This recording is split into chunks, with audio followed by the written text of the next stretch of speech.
Good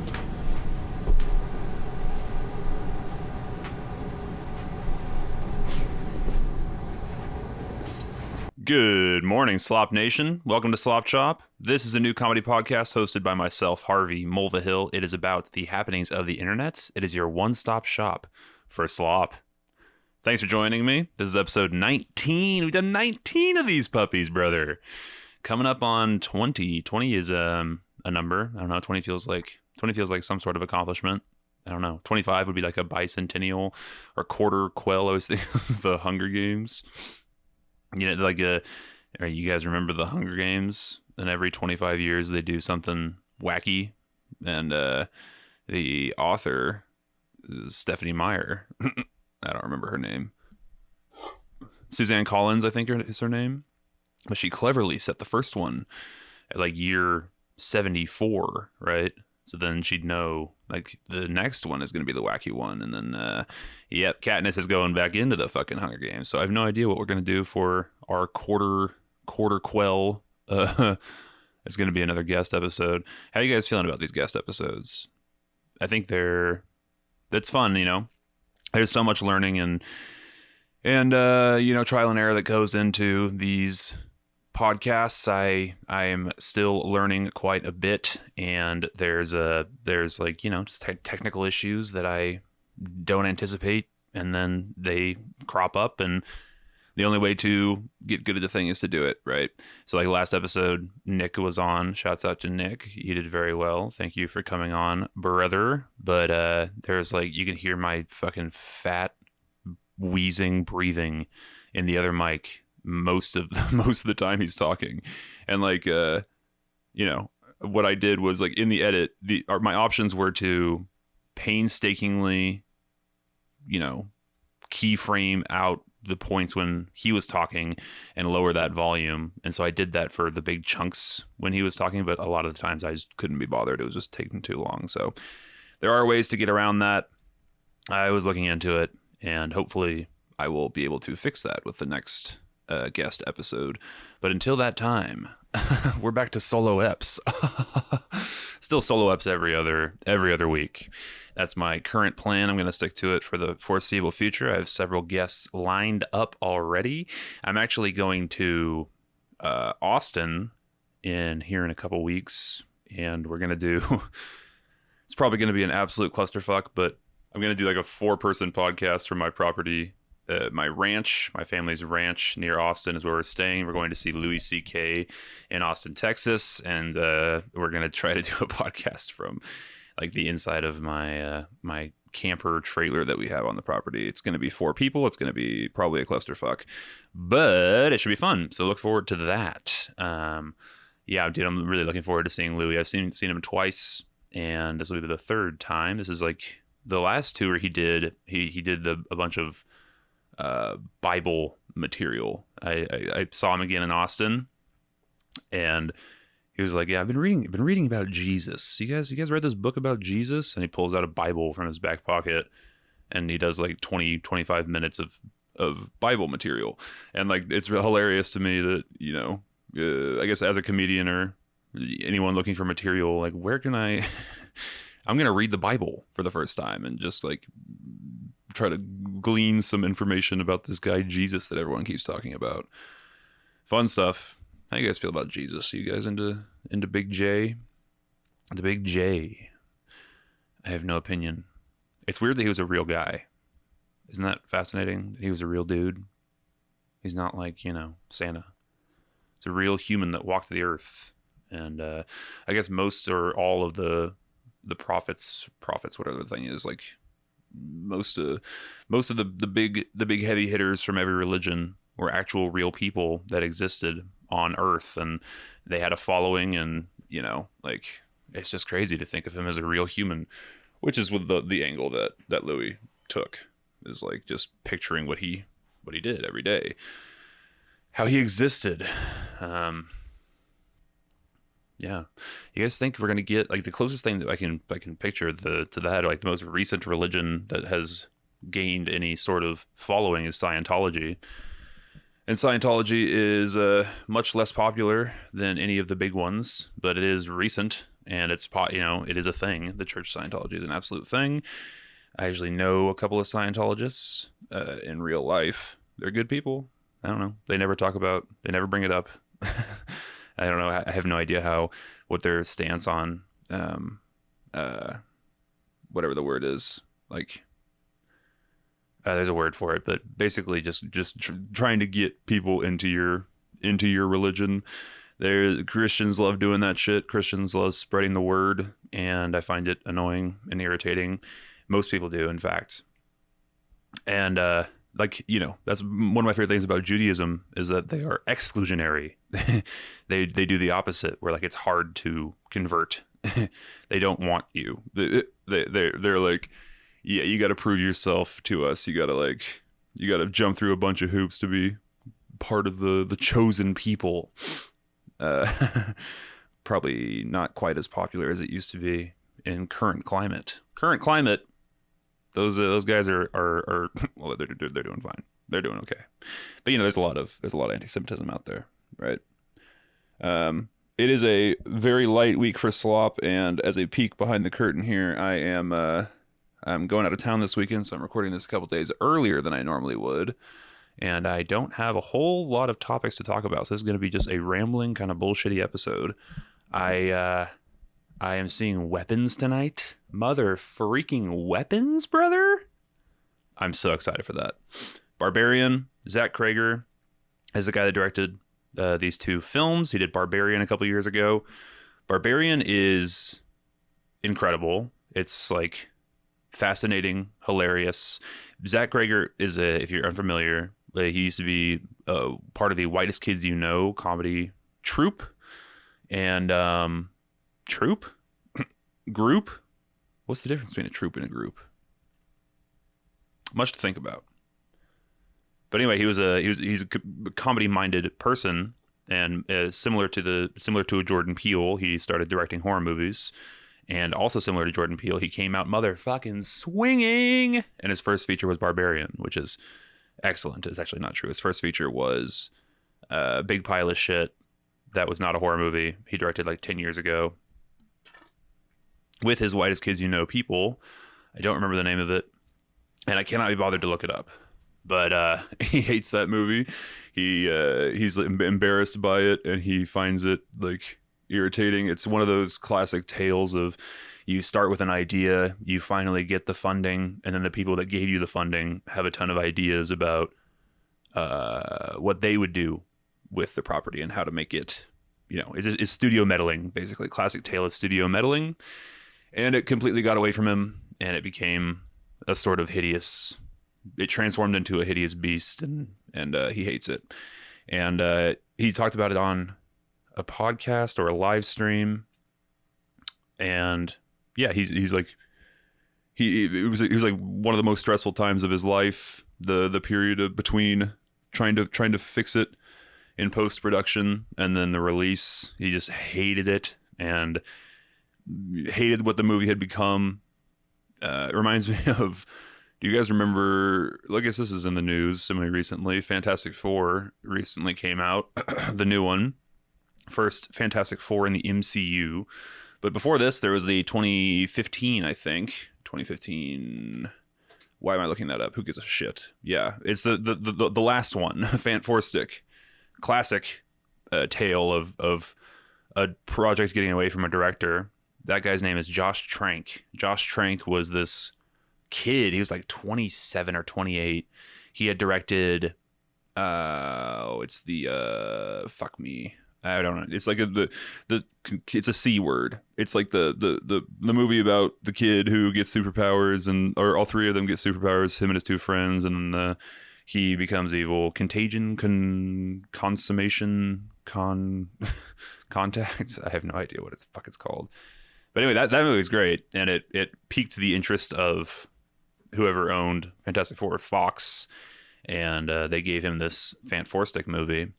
And apparently that production was absolutely hellish. It just, he was like in way over his depth. He was a kid who didn't know how to handle that large scale of a production. Like he said, you're this is no longer an indie feature. You're entrusted with $100 million project when a beloved IP, and it absolutely went to shit. And it's like one of the worst movies ever. Apparently, I have not seen it, but there was like Josh Trank decided to post on Twitter like immediately after or right the day before the movie came out, hey, basically like pre-apologizing for this abomination that was about to be, you know, shat into theaters. Is like, hey, this project used to be something that I was proud of, and you hopefully one day you might be able to see that version, but the version that we have now is not that movie. And so like he basically he basically was trying to get ahead of it, which I get that impulse if you're aware that something's going to be awful and you hate it and you're like, oh fuck, it's coming out tomorrow. Imagine the anxiety of the pre-release of like you watch the final product and it's awful and you're like, I guess it's too late to fix, you know, I can't, I've done the best I can.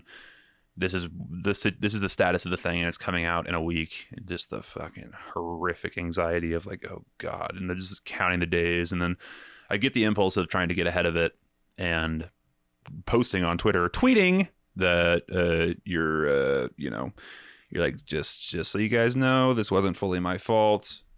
It doesn't matter if it wasn't 100% your fault, bro. If you're the director, the fingers will be pointed at you. You know, I realize, like, especially having worked on a couple of film production sets, the director is just one of many people that are responsible for a production, but he is the main guy. They are the main person, right? So, like, if there is blame to be had, it's their fault. Like, they're the ones that are making the final decisions on pretty much every aspect of the project. And you think about all the decisions that have to be made on a production of that scale, you're just constantly getting asked questions. You know, how do we feel about the color of this shirt? It's fine. Sure, I think it's great. You know, and like if your idea of the thing isn't super ironed out, you probably have to just spend a month with a fucking Google Doc and like photos and printouts, and you just have to spend so long in pre-production completely ironing out what you want for the feature, right? For your vision, right? Because like if you don't do that, you're in production and then you're making decisions on the fly and you're bleeding money and you have a lot of people just kind of looking at you and going, and then that leads to chaos and anxiety, and your impulse is to run away and hide, which is what Josh Trank did. There was tons of reports of him just getting fucked up in his trailer and being unresponsive and unhelpful and not showing up to set. And so yeah, that's what happens sometimes if you're not prepared. But then every once in a while you get Zach Craker, who comes out with Barbarian, which is like the most sure-handed, well-realized fucking movie. It's another one that I have a massive poster of on my very wall. It's about 2 feet to my right. You can't see it, but I can. Yeah, that movie, it's so cool. It's fascinating. It's like without spoiling anything, because I would never dream of spoiling anything for you sloppers. There's like 3 massive right turns, like 90-degree turns in the script that just I can't imagine anyone seeing coming. And so the first time you watch it, it is an absolute blast. It is so much fun. Just the ride of the movie is so much fun. You never know what the fuck is going to happen. And like, there's one point when, never mind. I don't want to spoil anything, but basically just like 30 minutes into the movie takes a complete right turn, and then it becomes something entirely different, and then another 30 minutes later it does it again. It's crazy.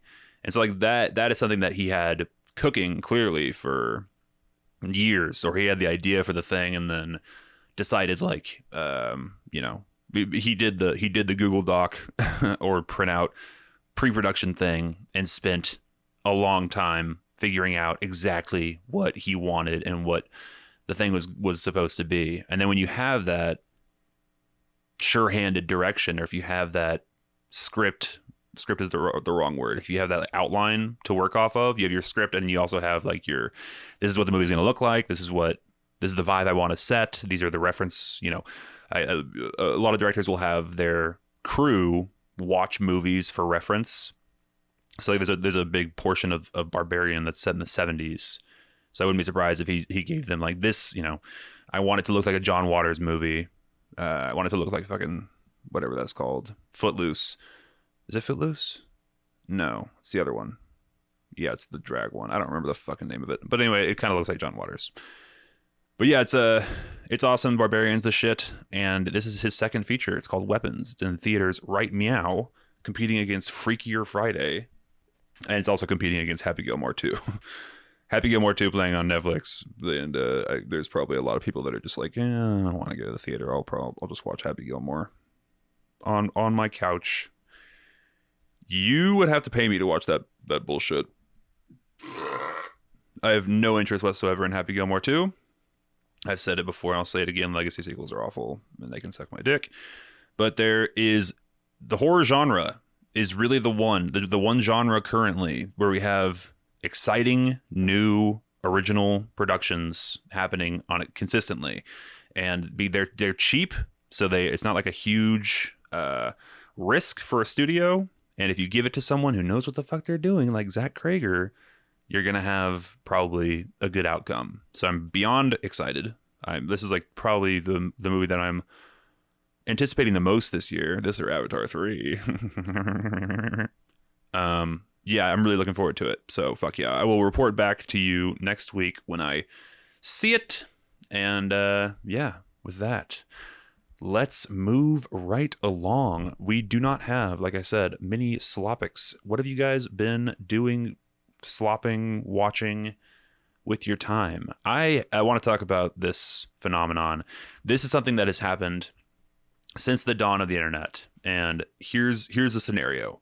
You are you, right? And you go to youtube.com and you look up a music video. You look up a music video. And let's call it fucking Let's Get It Started by the Black Eyed Peas. Let's go ahead and do it. Let's get it started and hard. So this is 16 years ago. And the first comment on every single music video from any year other than this one. Even if it was last year. It's 2025, anyone? Question mark. Anyone still rocking this in March of 2025? Anyone still listening in June of 2023? Are those real people? Do you think those are human beings that are doing this? I do think they're humans. And here's the thing: like I spent a long time being annoyed by those comments, and to be totally honest, I still am pretty annoyed by them. I think if there are NPCs, those are the people that are making those comments. Like straight up NPCs, zero personality. I hesitate to use the word subhuman because they are human. And here's why they're human. Here's why they're not bots, right? Because they are looking for connection. They are looking for someone else to agree with them, or just comment back. Say, yes, hey, I'm also listening to this song, and I also love this song. And you are right to reach out into the void and see who else is listening, right? It's a maybe a desperate play, but it is a play for connection. It's someone trying their best to reach out across the internet and shake metaphorical hands with another person who has a similar interest, right? It is not dissimilar to what I'm doing with this very podcast. It's me. It's someone reaching out online and saying, "Hey, this is the stuff I'm into. Is anyone else into it? I think it's pretty cool. Do you guys think it's pretty cool?" It's the most basic form of a human experience. It's just in the internet age, right? It is cringe. Don't get me wrong, it's cringe. And they are NPCs. Like, they are humans, but they're non-playable characters, right? Like, NPCs are not non-humans. They're just not.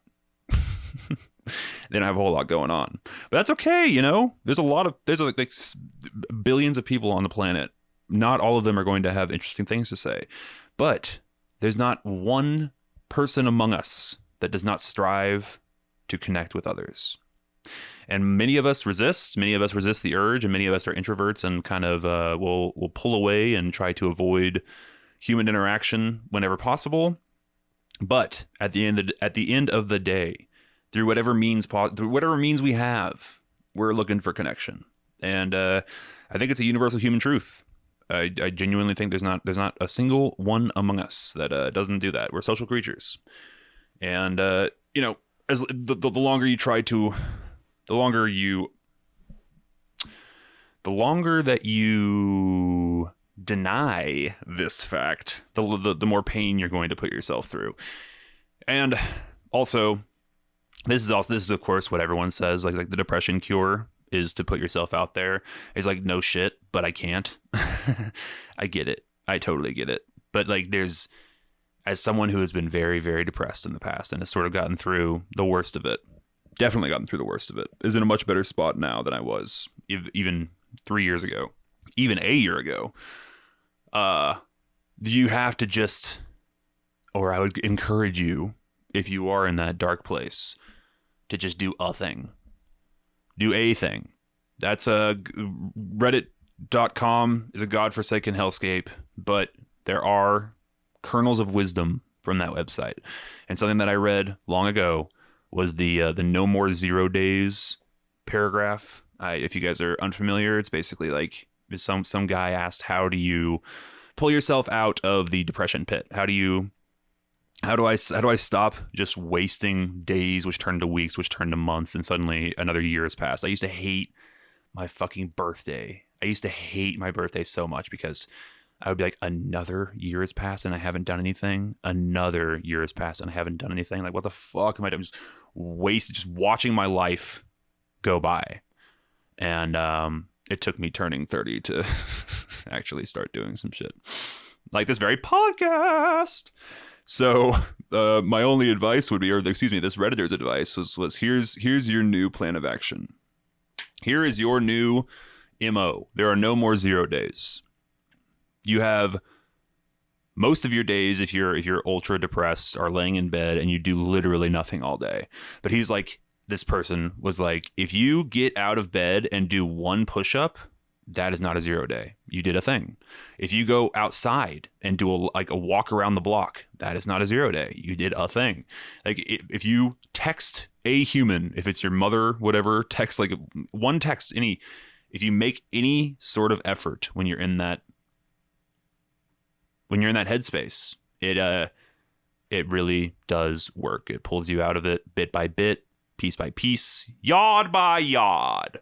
Right. And like, that's the only way to do it. There's someone in my life who is ultra depressed, and I've spoken to this person about this concept, and it's the hardest thing in the world to do when you're in it, because you don't like, I get it, dude. I don't know what to tell you. And like, I struggle with this because it's possible there's no way to reach someone in that headspace. The issue though, is that a lot of people in that headspace end up, dying, right? And so you, as a friend or parent, I can't imagine. Oof, it's got to be fucking brutal watching your kid go through it. But if you have a friend or family member in your life who is in it, you want to help them because they might die, right? And like sometimes depression leads to fucking death. So you want to reach these people.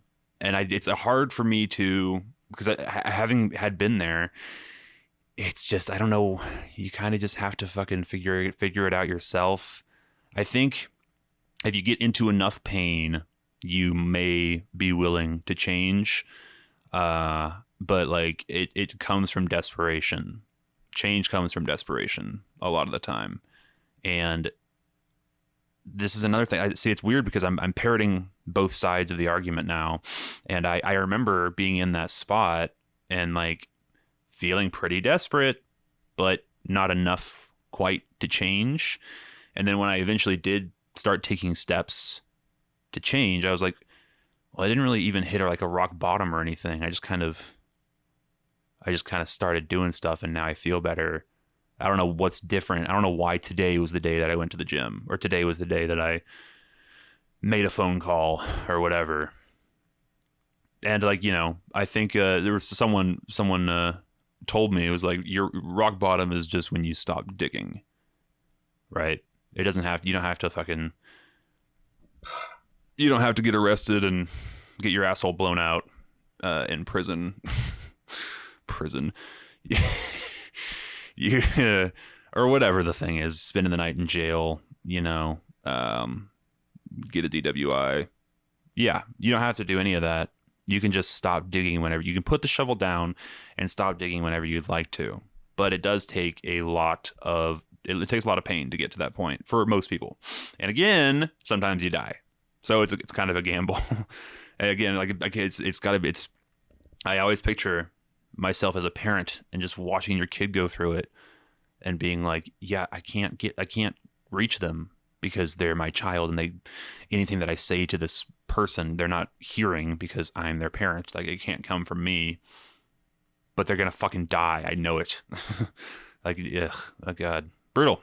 So yeah, I'm not a parent, and God love you if you are, dude. Good luck with that. It will suck.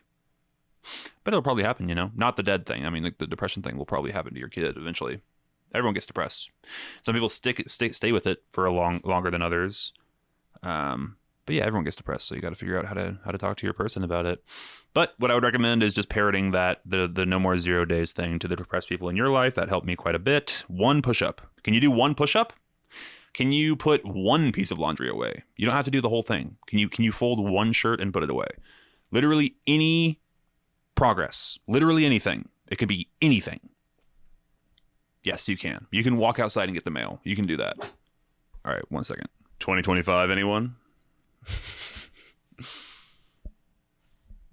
So yeah, those people, they're looking for what we're all looking for, and God bless them. God bless you, 2025, anyone, guy. It is kind of funny that I say God bless, God love. I say that a lot, and I'm not a particularly God person, but I think it's like endearing. That phrase, God love you, God bless you, I think it's cute. And God damn it is just the most satisfying curse word to say. And it's the one that offends the most people. Well, close to it. So, yep, 2025, anyone? If you are listening to this podcast in 2026, leave a comment and say 2026, anyone? That would be awesome. 2026, anyone? All right. Yeah, I keep looking at my outline as if I'm going to pull a topic, a slopic, but I have no slopics to go over. It's just like weapons tonight and the 2025 anyone guy. It's literally all I had down. So now we're going to freestyle, baby. We're going to find something interesting to talk about. All right, here's something. So I talked a lot about Hot Ones. I think it's an interesting sort of phenomenon. Much less so than it was 5 years ago or 3 years ago, whenever it was super popular. Pete Davidson was just on Hot Ones, and it's fine. It's good.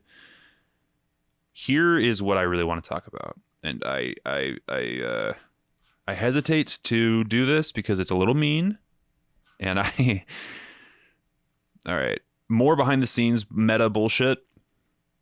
There is a level of controversy that can breed engagement and followers, right? If you say some questionable sort of on the line, just over the lines shit, it can be good for sharing, for people commenting angrily, right? So you have to kind of gauge which kind of podcaster you want to be. I am a slop lover, but you know, with slop equals drama. They're kind of synonymous, and I don't want to be fucking Keemstar. I hate Keemstar. I don't want to be fucking. I couldn't think of a second guy. Even H3 is irritating a lot of times. So, you know, I don't want to be mean, but I'm going to do it for this segment, because this is something that I do think I feel strongly about, and I think it needs to stop, and it's a fucking plague upon our society, upon Hollywood, upon influencers, everywhere. Here it is. Fucking veneers. Veneers, bro. They are everywhere. They are everywhere. The big ass Steve Harvey ass white ass teeth. And I thought it came to mind because I watched Pete Davidson's Hot Ones, and he's got the giant, insane teeth in his face, and they look crazy. They don't look good. They look fake, brother. And I looked back. I was like, were his teeth shitty? Did he like drug out his teeth like Steve-O or something? It just looks crazy to me. It looks like he looks like like the Nutcracker. Remember those Nutcrackers that you see where you fucking pull the lever down and it chops like a walnut in half? That's what these people look like. And Sean Evans of Hot Ones has the same goddamn teeth. They look crazy, bro. And I don't understand the inclination. I don't get why you do that. You have all the money in the world. That's why you got the teeth in the first place, because teeth are expensive, right? And then I have to assume there's a chart. There's like the Family Guy color chart of, you know what I'm talking about from that meme, skin color chart, but for teeth. And it's like, do you want blinding, insane white? That's the top. Or do you want like gross ass disgusting yellow? That's the bottom. And what they do is they go like all the way to the top, maybe -1.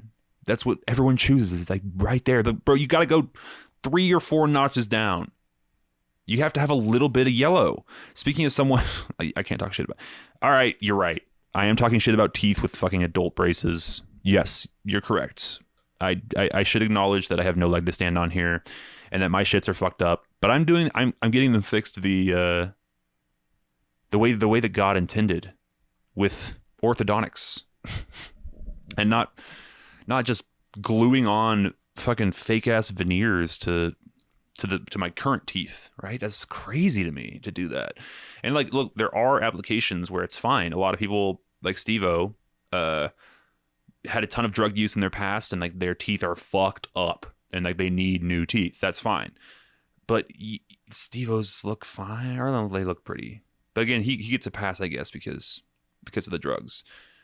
But I look back at Pete Davidson's old teeth. They look fine, bro. They look fine. He has one little crooked tooth in the front. And I'm like, why would you... It really takes away so much character from a face. And teeth are a massive, big-ass, massive deal. If you have... my beloved YMH, they talk about this all the time, where they're like, go into debt to fix your teeth. If your teeth are fucked up, it is worth it. It is worth every penny to get it fixed, even if it means putting yourself literally in debt, because it's how everyone sees you. Everyone perceives you immediately as lesser than if you have fucked up teeth. I am insecure about my braces as a 30-year-old man, but it is what it is. I've come to a place of acceptance about it. And again, I'm trying. Eventually, I will not have these, but I would never get the fucking veneers.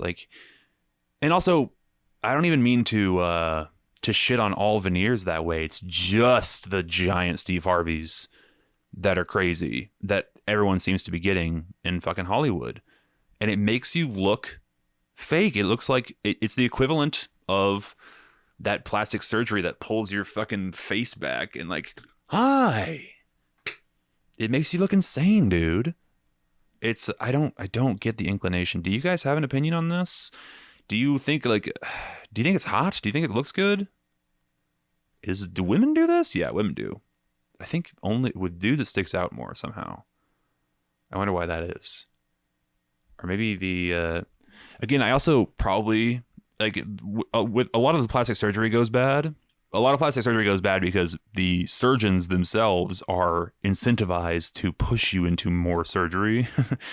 And they're like, oh, of course, your necklines are going to look great. And we should, do you want to do anything about your nose? My nose? What's wrong with my nose? Oh, nothing, but we could, we could trim it up a little bit if you want. We're going to be down there anyway. So that might be the situation with the veneers. Like, well, you want to do regular looking teeth? No. We need like fucking Tic Tacs, like giant white Tic Tacs, or like gravestones. What's a giant white thing? Me. You want Harveys? Just like 15 Harveys in your fucking mouth.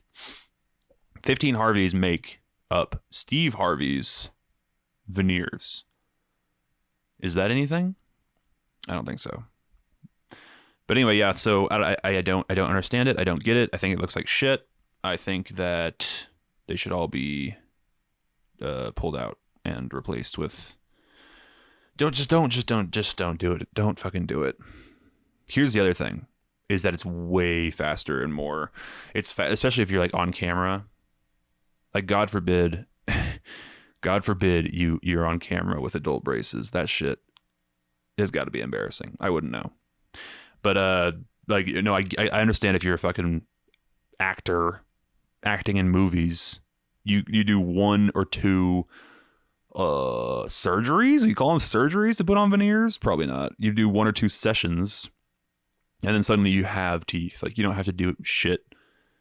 You have to get them grinded down. That's so fucked up. Can you imagine grinding down your real teeth to put on these fake ass fucking polyester ass, nasty ass, awful looking? Hi. Oof. Brutal. So yeah, it's a problem. And I demand it stops. I demand it. Stop it. Okay, thank you. That was my PSA about veneers. Let me know if you guys have any thoughts on this, or if it doesn't bother you, or if it does bother you, or if I should shut the fuck up. Maybe I should shut the fuck up. All right, something else. So there's a couple of things that we didn't cover last week that I'm pulling from for this week. Avatar 3 trailer dropped. Oh, brother. So, some thoughts. It looks fine. I don't know. It didn't blow my tits off, the trailer. I don't think. Well, here's the thing. Here's my. I love Avatar. I love Avatar, and I think I'm maybe the single only human, the single person other than James Cameron. So there's two of us in the Avatar fan club. I don't know. I've never met another person that stands Avatar the way that I do. My two brothers also love them, but I didn't love the first one like that. I saw it once when it came out with the 3D glasses, like everyone did, and then forgot about it. And it wasn't until I rewatched it in IMAX. They re-released it in IMAX like the month before the second one came out. And upon rewatch, I was like, oh no, this movie rips. It's awesome. The first one I'm talking about is awesome. And yeah, I just genuinely think it's great. It's, it's got some cheese dicky shit, but it's like the spectacle is fantastic. I think it's all super well realized. And then we saw the sequel, Avatar 2, when water gets involved, when water becomes an issue. And it was it's 3 hours long, and I remember just never in my life having 3 hours fly by like it did in that movie theater. It felt like a 90-minute rom-com to me. It felt so fast. It felt incredible. It felt like a sloppy blowjob. Felt like a warm hug followed by head. And I was just absolutely beaming, cheesing, walking out of the theater. You ever walk out of a movie theater just smiling? It's the best feeling ever. And I was like, I watched it with my family, and we had the unanimous opinion. I don't think my parents gave a shit, but my brothers and I were like, that was okay, that was incredible. I haven't. It's been a long time since I've loved a movie. Like, I just love that movie.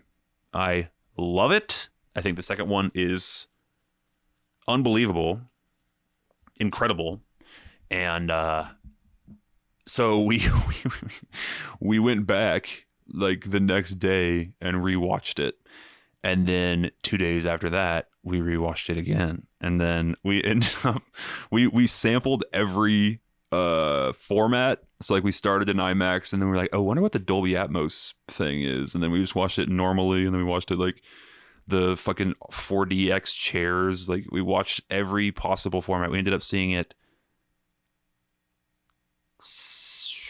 8 times in theaters. 8 times in theaters.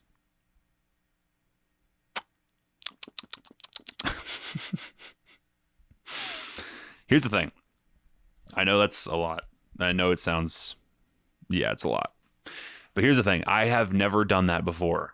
I've never seen a movie that many times. I mean, since I was a kid, I hadn't seen a movie that many times, much less in theaters. Like, I've never seen anything 3 times in theaters before this. And then I saw this 8 times in theaters. I love it. I love it. To this day, I love it. And every single time I saw it, it's the craziest thing. And unlike pretty much any other movie that I've experienced, as soon as I saw it, I was like, bro, I could run that shit back right now. I could watch it again right now. I love the way the movie makes me feel. I love existing on Pandora. I love every aspect. I love the action, the editing. I think it's beautifully edited, which is a funny thing to say about a 3-hour movie. I get it. But I think the flow of every scene is phenomenal. You get just enough of it, and then it cuts back to something else. Like, it's never boring. In fact, it's enthralling. I absolutely love the second movie so much. So I've seen the first one like 3 times. I've seen the second one like 8 times. So I love Avatar. I'm really, really into it. I am very excited for this third movie coming out. And I remember when I watched the trailer for the second one, I was like, holy shit, that looks unreal. The jump in CGI quality, I think Avatar 2 is the sexiest looking, mostly CGI movie that exists.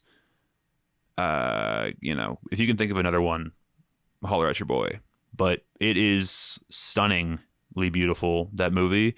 And for being like, there's every single shot is an effects shot. There's not a single shot in the movie that's not. It's damn near animated, right? It's all motion capture, of course, but it looks phenomenal. I always think about the water scene. It's like at the final battle where you have the reflection of the fire. That looks so fucking good.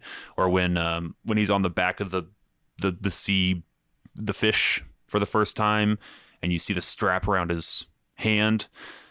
Both of those shots were in the trailer, and I was like, whoa, that looks fucking unreal. So I was hoping for another sort of technical jump for this third one. It hasn't been, the time between 1 and 2 was like fucking 12 years or something. So you had plenty of time to do the tech jump. So there's less time for this one. But it looks pretty similar to 2. I didn't see a huge difference, honestly, which I guess makes sense because they filmed them back to back, or maybe they filmed 3 and 4 back to back. I don't remember. But yeah, James Cameron he will be making Avatar movies for the rest of his life, probably. And I'm okay with that. I am. There's many people that do not share that opinion, that think he's better suited doing anything else, literally anything else. I mean, he's one of the great directors of our life, my life certainly. I think that there's a reason that he has so many number one all time. He has 3 movies in the top 5 highest grossing of all time. That's pretty wild. So anyway, he's the best. I love him. I love every movie he makes. I think he's goated. I hate his stance on AI, but what are you going to do? No one's perfect. But yeah, I'm excited. I don't know what to tell you. I'm really looking forward to this Avatar 3, and the trailer looks just fine to me. It didn't blow my tits off, didn't blow my hair back, but I will be there day one, obviously. So yeah, looking forward to it. Disney has they released that and then the Spider-Man teaser on like the same day. Spider-Man 4 with my beloved Tom Holland. Yeah, as far as twinks that I would love to fuck, he's up there. Jesus Christ. I don't know if I'm putting that in. That's questionable. Jesus Christ. No, but he's a good actor. His Spider-Man movies are good, and so I'm looking forward to it. I think that third one got really big with the crossovers and the multiverses and the Doctor Strange and the Tobey Maguire and the Andrew Garfield. It's my least favorite of the 3. I really enjoy those movies. And I think this is it is a new director. They're giving it to the guy who did Shang-Chi, which is good. That Shang-Chi movie is good. That is another sort of curious situation there, the Shang-Chi thing.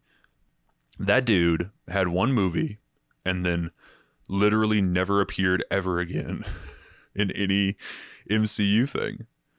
I guess he's going to be in these Avengers movies. He should be, for sure. But how weird is that he had his solo movie and they just never called him again? Maybe it's because Simu Lee it's Simu Lee, right? The leading actor is a bit of a weirdo in real life, apparently. He's got some like controversial Twitter opinions. He seems like a bit of an odd duck. But that movie's good. It ends with the 30 minutes of absolute garbage Marvel slop, but the setup before then is really fun. And the fight scenes are really phonetic and energetic and finergetic. They're like, they're well choreographed. It's like a fucking Bruce Lee or Jackie Chan fight. It's well done. So I think he's going to do great things with the Spider-Man character. Probably going to be a ton more hand-to-hand combat, if I had to guess. If I were to wager a guess, there's going to be a lot of hand-to-hand Spidey fighting. Just squirting shit every other freaking punch. Yeah, why wouldn't you use that, though? If you were in a hand-to-hand fist fight with some guy, wouldn't you squirt his ass every fucking 8 seconds? And also, Michael Mando is coming back. Yay! He was in the first one, Homecoming, as he met Michael Keaton in the prison. He is in my favorite show of all time, Better Call Saul, as Nacho. Awesome character, incredible show, of course. I'm really, really happy that he's making it to the big times, man. He's an MC motherfucking U.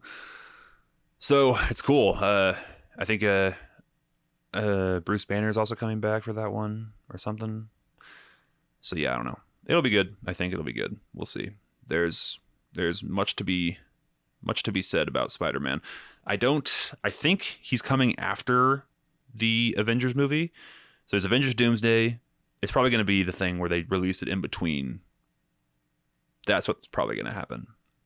They're going to release it in between these Avengers movies like they did Captain Marvel. So they can sandwich in another $1 billion movie.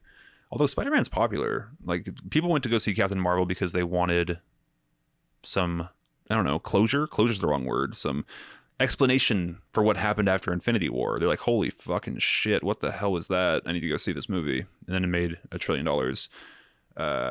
So maybe that'll happen with Spider-Man. But if I'm not mistaken, Spider-Man happens before, it takes place before these Avengers movies, but it's being released after, just to make everyone confused and sad.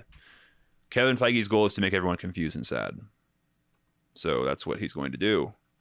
Um, but I'm looking forward to it. It'll be good. I think it's cool seeing Tom Holland back in the suit. It's cool the fan reaction. I've seen tons of stuff online of set photos and videos, and just people generally excited for this new Spider-Man. People love Spider-Man, and rightfully so. Great character, well played. And if this is the start to a new trilogy, he'll have 6 solo movies in the MCU. That's crazy. This will be his 4th one, so he'll be tied with Thor. And Captain America, I guess, if you could. It doesn't really count because the character changed after 3. Yeah.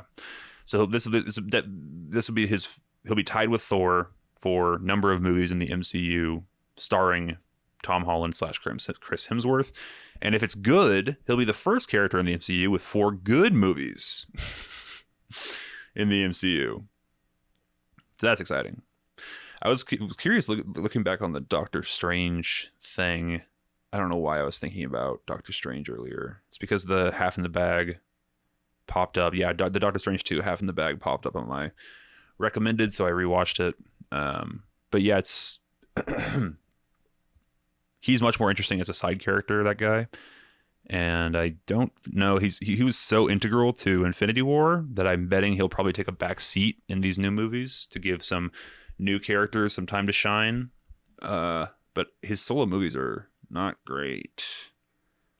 Anyway, we're very in the weeds here with this comic book MCU shit, but I'm a fan, I'm a fan. I hope these movies are good. I have enjoyed the last 2, Fantastic Four and Thunderbolts. I thought were both good. They both bombed, though. They didn't bomb, but they didn't do nearly as well as I think Disney was hoping.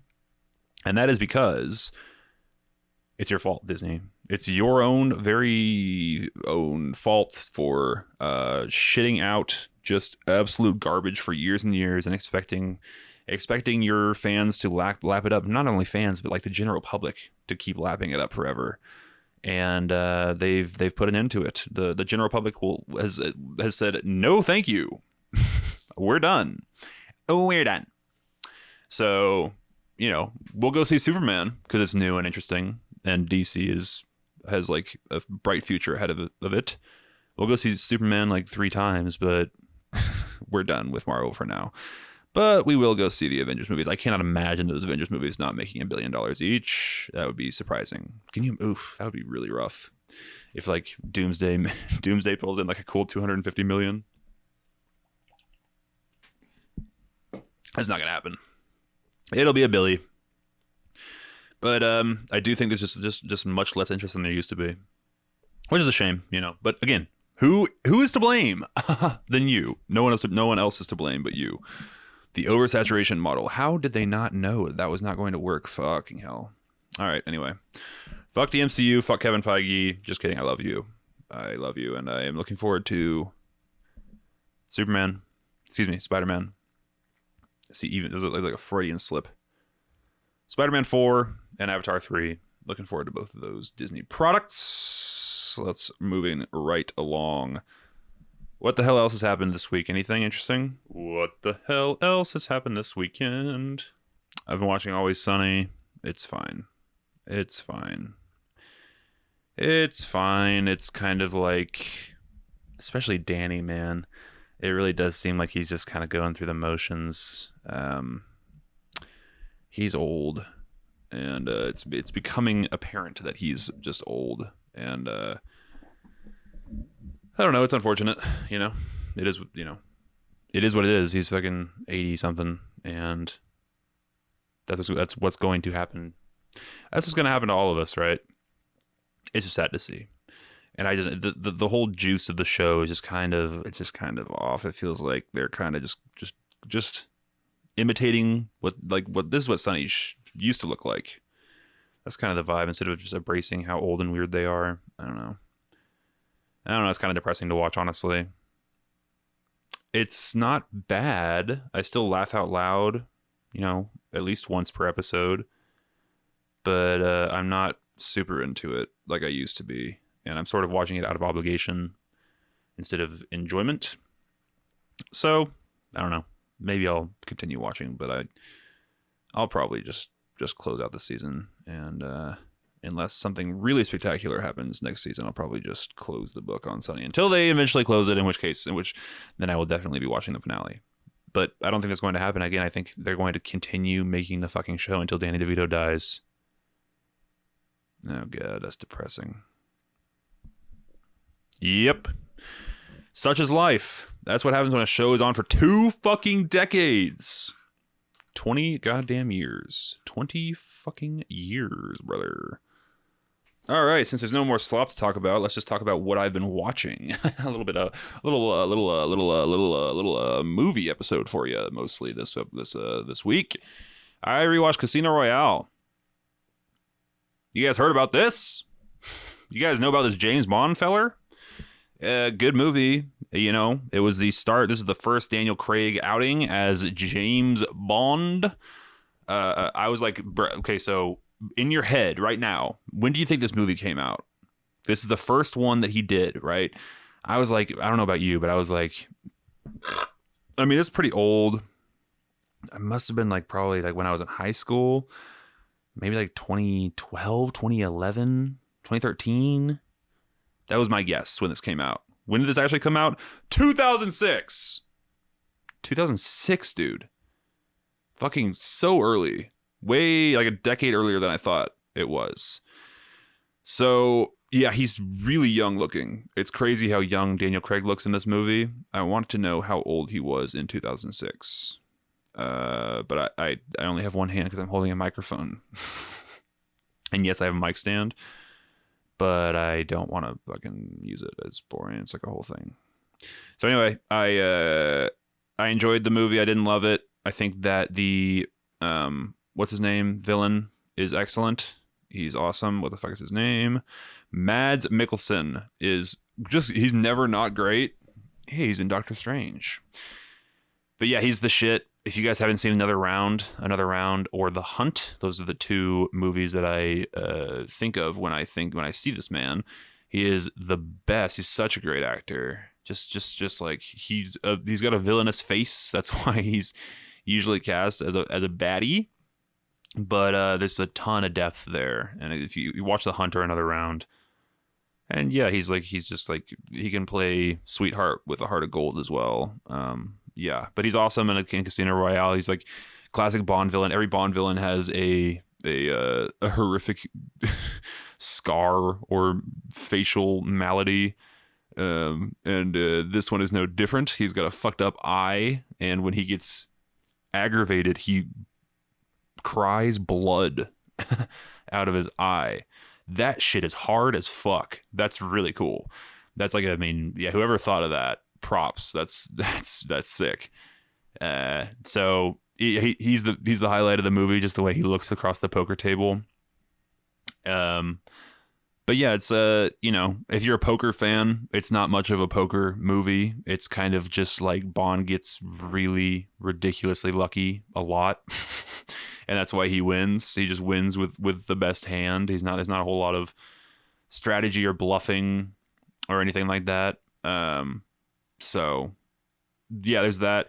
There's the classic cock and ball torture scene, which everyone fondly remembers. I've jerked off to it 100 times. Just kidding. But yeah, it's you know, it's bold to put ball whipping in your fucking James Bond film. It is definitely memorable. It's the thing that my parents were talking about when they left the theater, or like, you know, in the weeks afterwards. Jesus Christ, did you see that? Did you see that fucking the torture scene? Oh my God. It's pretty gnarly, man. I cannot think of a worse pain than getting your ballsack whipped. Yeah, that's another instance of just pure dumb luck. Bond is completely out of his wits. He will be getting his testicles chopped off and fed to him by Mads Mikkelsen, and then he just gets saved by a guy. So that's good. It's good. It's nice to be saved by a guy. I guess that's typical action movie shit. I think the free running stuff at the beginning is fun.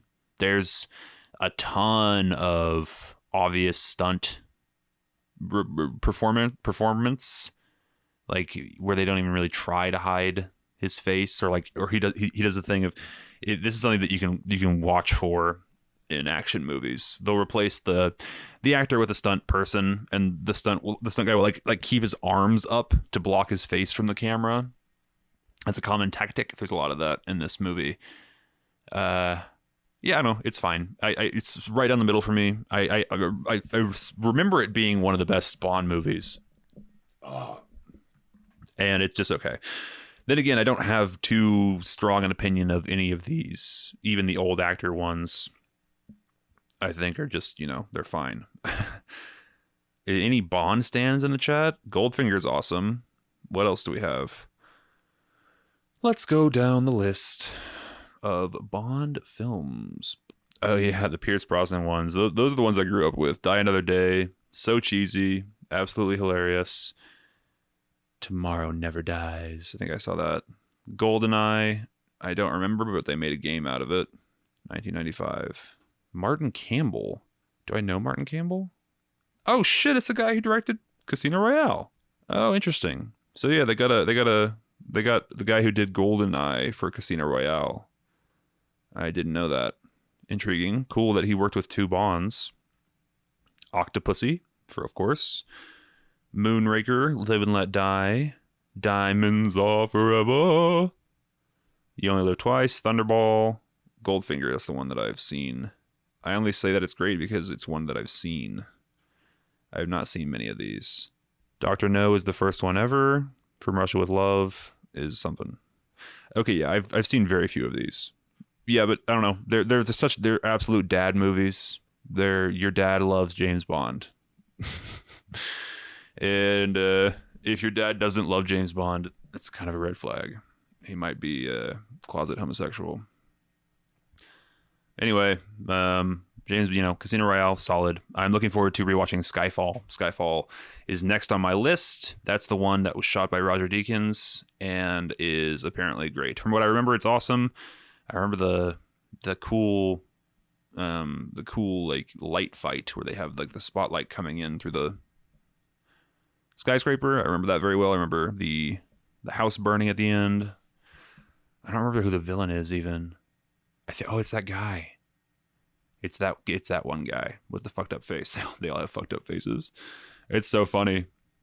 If you have a facial scar, you are evil in the Bond universe. 100% of the time. You're evil.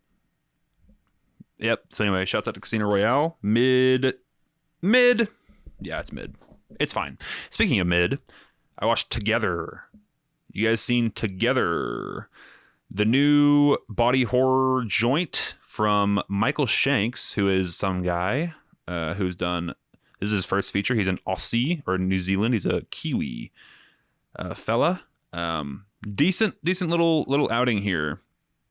Dave Franco and Alison Brie are our two protagonists.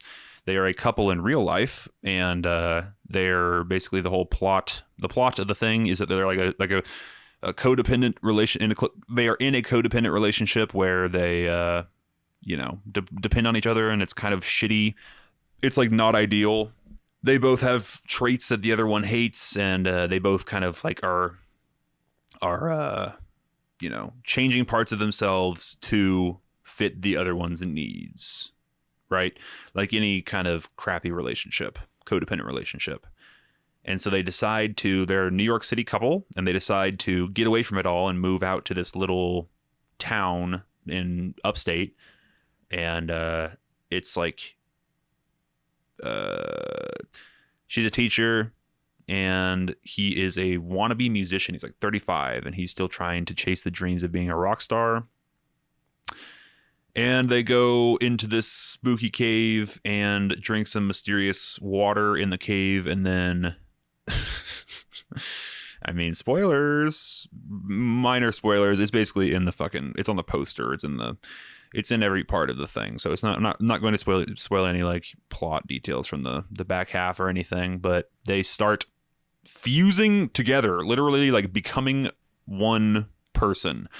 So it's a fun body horror situation where like they are like kind of like magnets, just attracted to each other physically to the point where Dave Franco is for the younger, hotter Franco brother is he's He's like, when she leaves, he's in the shower, and then she like drives away, and he like smashes up against the shower wall, and like his body is following where her car is, without his, subconsciously or whatever. He's not trying to do this, obviously. So, it's a fun little, it's a fun little, premise, good premise, solid, body horror effects. I think it's really good, really impressive practical work. I do think that The Substance from last year has raised the bar on body horror so much that nothing impresses me now. Nothing impresses me. If you're not The Substance, you can go fuck yourself. So I think this movie can go fuck itself. But that's mean. It's mean to compare it to something that's much better than this. But this is a totally different themes, totally different story. It's not The Substance at all, nor is it trying to be, but it is in the body horror genre. So I will compare it to the best body horror movie that I've seen in many years, which is The Substance. The Substance is fantastic. This is just okay. It's fine. There's some fun laughs. There's some fun, spooky, horror-y stuff. It's just honestly a great date movie. Unironically, it would be a great date movie. This is like a good thinker. See it with your girlfriend or boyfriend, and how do we avoid becoming these people? Kind of that discussion would be good. Again, unironically, genuinely think this would be a good date movie. The Substance, less so.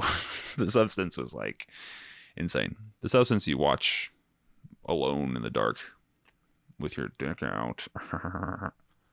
Just kidding. All right, I rewatched Happiness, 1998. Have you guys seen Happiness? Do you know what it is? Happiness is about a group of miserable individuals, Americans, who are all searching for happiness. And it is one of the most disturbing movies I've ever seen in my life. It's very, very fucked up. And it's like, it's interesting because there is no violence, no gore, nothing of that sort. It's just subject matter that they go into. So it's a thinker, and it's like really fucking disturbing. It makes me, parts of this movie make me feel sick to my stomach, which is, always it's rare when a movie can do that, right?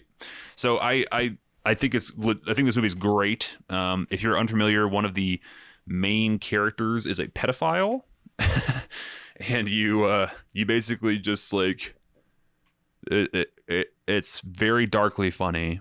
There's he's married to this woman, and he's a fucking closet pedophile, and he goes to the fucking drugstore and buys like the equivalent of Highlights magazine, like a Boy Scout magazine, and like he buys it, and he's like, hands are trembling at the counter. He goes outside, and he can't even wait to, like, he just starts beating off in the back of his car to the fucking children's magazine as soon as he gets hold of it.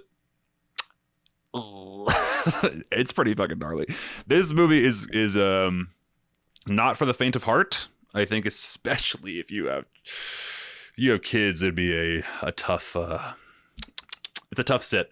But here's why it's good. Here's why it's great. It is a compassionate look at the worst of us. That's the best way I can describe it. These people are sick, and they're not pedophiles. I'm talking about these characters. All the characters in this movie are sick and desperately searching. You know what? They are basically the 2025 anyone guys. This is what the 2025 anyone people become if they don't have YouTube, because this is in 98. There's no YouTube yet. So all these, Philip Seymour Hoffman would be typing 2025 anyone on YouTube under Black Eyed Peas music videos, but he doesn't have that ability because it's 1998. So instead he calls women on the phone and pretends to be other people and jerks off and fucking comes on the wall. There's a lot of cum in this movie. Cum is like a main, it's what you call a theme, a motif There's a jizz motif in this film. So again, yeah, it's wild. It is crazy. It is definitely worth watching if you can stomach it. I think it's hilarious. It's fucking dark as shit. Just the blackest comedy. There's no darker comedy. This is like my favorite, probably dark comedy on earth is Bad Santa, which is like, it's like that movie makes me cry laughing. And it is like legit. He's a legitimate piece of shit in that movie, and these people are legitimate pieces of shit. Like, there's no kind of winking at the camera, like, haha, isn't he? Like, he's just watching these people be horrible. It's awesome. So yeah, highly recommend the film. The pedophile does not get away unscathed, by the way. This is not a pro pedophilia movie. It is just this is so fucking, you got to just be on pins and needles talking about this shit. But, like, pedophiles exist in our society, and there's not many movies that prominently have them as a character. Fuck. Oh God. This is, yeah. It's a very difficult movie to talk about. Very difficult subject matter to talk about. I cannot even imagine. I don't know how this movie got made, because there is so much talent in front of the camera. An incredible amount of talent, dude. One of Philip Seymour Hoffman's best roles, in my opinion. He is the best to ever do it. Philip Seymour Hoffman is the greatest actor, my favorite actor of all time. And this is an awesome role, an awesome role for him. So, I highly recommend the movie, especially if you like dark, fucked up shit. You will enjoy this film. You put it on your watch list, brother. It's great. It's really disturbing, but it's great. And really cathartic, It's not like it's not misery porn. It's so far from your typical Human Centipede 2 or is that a Serbian film where it's like they're showing you horrific, fucked up shit. There's none of that. It's just what they're talking about and subject matter. It's so different than your typical, like, craziest movie of all time, right? So yeah, Happiness is awesome. I highly recommend it. Genuinely, it's great. It's a great film. Moving right along from the depraved pedophile movie, rewatch Challengers. A little palate cleanser before we close here. Challengers, bro. Challengers. I watched it with a group who maybe were not as into it as I was, which was, it is what it is. But I fucking love that movie so much.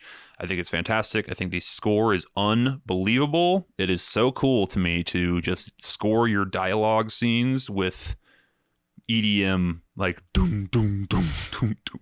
It makes your just your typical dialogue so fucking just dripping with this sort of energy. It really does. It makes me feel like I'm on drugs a little bit. I love it. I love it so much. I think it's fantastic. The ending is one of the best endings in my opinion. That last like 5 to 10 minutes is so great. I think what the movie's saying is so great. All your characters are so layered and interesting. It is basically a codependent threesome, more or less. Love triangle, I should say. A codependent love triangle. And that was kind of how the movie was marketed, as like the sexy threesome movie. And meanwhile, the threesome's like a 5-minute scene in the first 15 minutes. And then the rest of the movie is totally different. It's like it's the relationship of these three characters. God damn, that ending is so fucking good. What's cool is like the tennis. I'm parroting what a couple of reviewers have said before me. I didn't come up with this thought, but they covered the tennis scenes in every way you could possibly cover a scene. Coverage meaning shots. Like every possible way you could think to shoot a tennis match, they did it.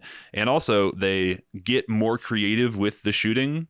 of the matches as they go along and as the tension rises, right? So your final match is shot totally differently than the first match. The first match is like, you know, overhead, whatever, normal shot, and like it gets more creative as it goes along. And then the last tennis scene is so fucking crazy. It's just so cool. I love it. I think it's absolute cinema. I think the director Luca Guadagnino is just one of the best people doing it. I am in love with this man. I didn't super love Queer, the Daniel Craig movie that came out the same year as Challengers. I think Challengers clears that by a mile, but totally different movie. And he's just a fascinating guy. He's kind of like a Kubrick, where he can dip his toe into a bunch of different genres. He did the Suspiria remake, which is so great. It's so fucking great. It's actually on this very set right behind me. Oh, would you look at that? Would you look at that? Oh, so, yeah.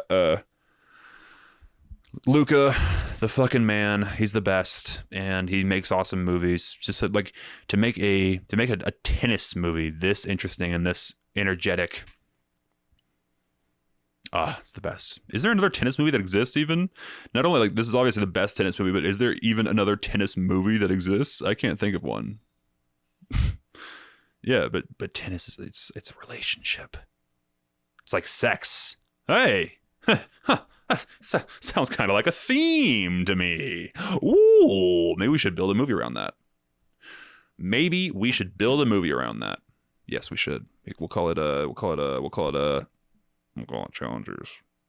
With that, Sloppers, I think I'm going to call it a day. I appreciate you guys coming along on this kind of rambly episode. I hope it was entertaining. I appreciate you listening always. Thank you so much. God love the Slop Nation. Please leave me a comment if you're on Spotify or on YouTube. Leave me a comment. Do you have an opinion on the veneers thing? Have you seen any of these films that I talked about? Are you also an Avatar stan? Are there in fact 3 of us and not 2? Let me know. Thank you guys. I appreciate you very much. I'll see you next week.